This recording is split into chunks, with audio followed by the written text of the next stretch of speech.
পাবনার ঈশ্বরদীতে শেখ হাসিনাকে হত্যা চেষ্টার মামলায় সব আসামিকে খালাস দিয়েছেন হাইকোর্ট। আর কোনো মামলা না থাকলে মুক্তি দিতে বলেছেন বন্দীদের। পর্যবেক্ষণে উচ্চ আদালত বলেছেন ১৯৯৪ সালের মামলাটি ছিল বিদ্বেষপূর্ণ। এদিকে রায়ের প্রতিক্রিয়া ঘিরে বিএনপি নেতাকর্মীদের হামলায় আহত হয়েছেন এটিএন নিউজের সিনিয়র রিপোর্টার জাবেদ আখতার।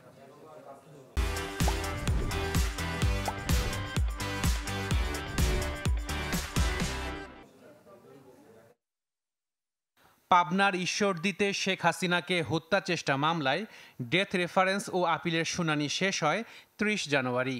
৩ দশক আগের মামলাটিতে বুধবার রায় দেন হাইকোর্ট। রায়ে ফাঁসির ৯ আসামি সহ ৪৭ জনকে খালাস দেন উচ্চ আদালত।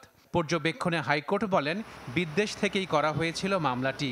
ঘটনার দিন স্টেশন এলাকায় বিভিন্ন পেশার মানুষ থাকলেও তাদের সাক্ষী করা হয়নি। যাদের সাক্ষ্য নেওয়া হয়েছে তাদের সবাই বিশেষ একটি দলের। নিম্ন আদালতের রায়ও ছিল পক্ষপাতিত্ব।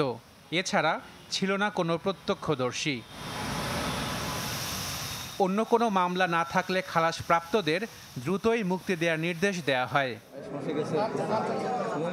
আলোচিত কোনো মামলার রায়ের পর দুপক্ষই প্রতিক্রিয়া তুলে ধরেন।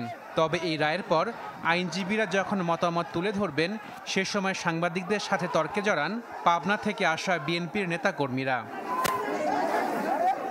এক পর্যায়ে তাদের হামলায় আহত হন এটিএন নিউজের senior reporter Jabed Akhtar.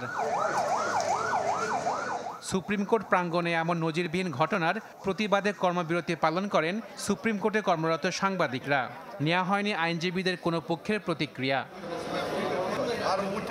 Ashiq Prince, channel 24, Dhaka.